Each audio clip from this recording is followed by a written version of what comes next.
essa ideia de busca de unidade e de que um atingido reconheça também o dano de outro atingido, as diferentes formas, as diferentes intensidades, é algo que provoca a unidade dentro de um grupo do processo judicial, né? Vamos pensar no processo judicial, pessoas que estão do mesmo lado dentro desse processo, em detrimento da própria empresa poluidora, que tem condições financeiras de efetuar o pagamento das indenizações e o reconhecimento e a efetiva e devida reparação integral de todos esses grupos, sem a necessidade de excluir nenhum deles.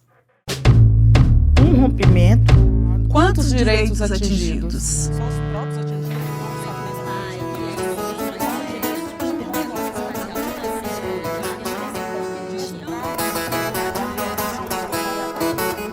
Caminho para a unidade com diversidade. A assessoria técnica independente, ela é uma conquista da sociedade civil, ela é uma conquista da população atingida pelas barragens, pela mineração.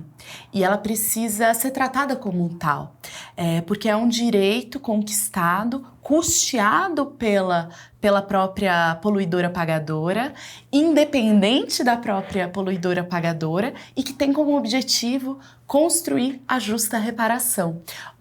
Através do quê? De princípios como o princípio da democracia, porque participar é uma atividade democrática e precisa ser respeitada a partir da diferença e da diversidade das populações presentes no território. Então temos uma equipe composta por toda a diversidade social que encontramos, seja diversidade de gênero, de orientação sexual, racial, religiosa, étnica.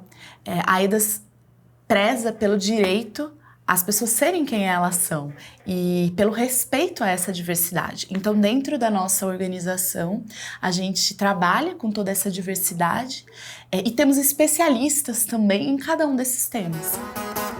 Como cultivar a unidade com tanta diversidade?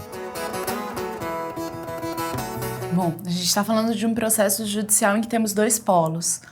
A empresa Vale, que é uma das maiores e mais ricas mineradoras no mundo, e do outro lado a população atingida. Vamos pensar nesse polo primeiro, a empresa Vale.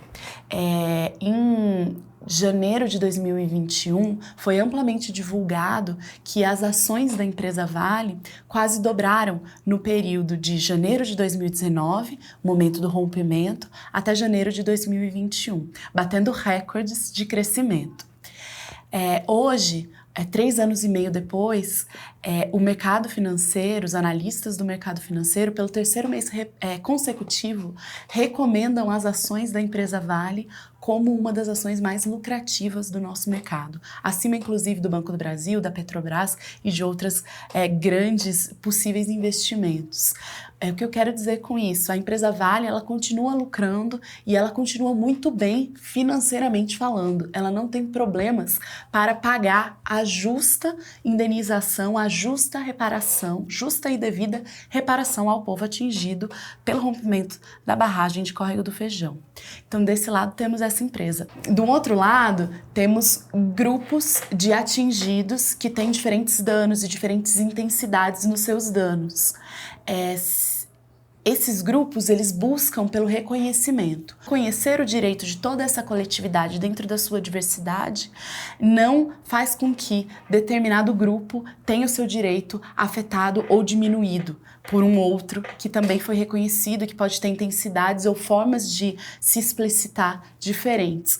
Porque, como eu disse, a empresa Vale, ela está muito bem financeiramente, ela não tem um limite no reconhecimento nem judicial e nem por questões financeiras. Então temos dois polos e quanto mais unido esse polo dos atingidos estiver para reconhecer um nos outros a sua condição de atingido e os diferentes danos, maior chance esse grupo tem de ter todos os seus direitos amplamente reconhecidos e ter uma devida e justa reparação de forma integral.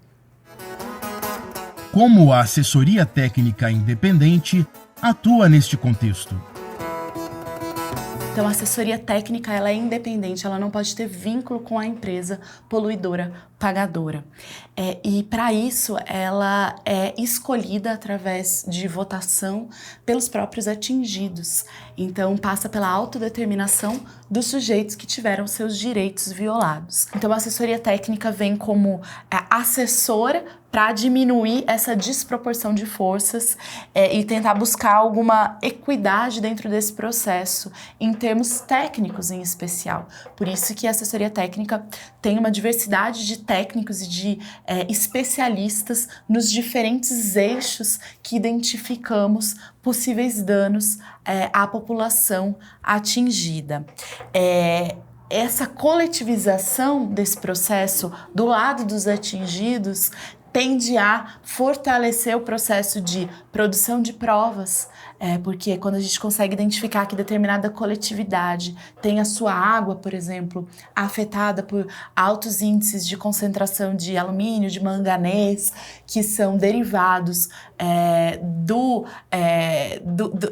do espalhamento, né? do espalhar dessa lama ao longo do rio Paraopeba, esse processo ele é mais facilmente identificado por um coletivo com a sua assessoria técnica do que por indivíduos. Imagina qual é a potência de uma família, qual é a probabilidade de uma família individualmente identificar que a água que está ali na sua caixa d'água, ela tem uma alta concentração de ferro e manganês e que há um nexo causal entre essa concentração com o rompimento da barragem.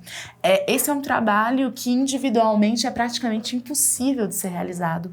Então, quando a gente está dentro de uma coletividade, essa coletividade tem o direito à assessoria técnica independente e a assessoria pode fundamentar, pode buscar os meios técnicos de fazer a coleta dessa água, de fazer a análise dessa água e de fazer a análise do resultado da análise da água e trazer para toda essa comunidade. Isso pode facilitar o processo posterior de reconhecimento individual, de que aquela família, por exemplo, teve a sua água, o seu direito à água afetado. Qual o maior desafio ao lidar com diferentes posições? Ter diferentes posições é algo saudável. A gente vive num regime democrático e a democracia é um dos princípios de atuação da própria assessoria técnica. E o respeito à diversidade de opiniões é algo que também prezamos e que valorizamos muito, porque faz parte desse processo, né? Ouvir a opinião do outro, entendê-la, dialogar com ela e talvez até sermos convencidos de novas ideias. Mas dentro desse processo de diversidade de opiniões e de orientações políticas, o respeito ao outro é algo que tem que ser prezado, que tem que ser valorizado. E a EDAS é uma entidade que traz isso como um princípio orientador do seu trabalho.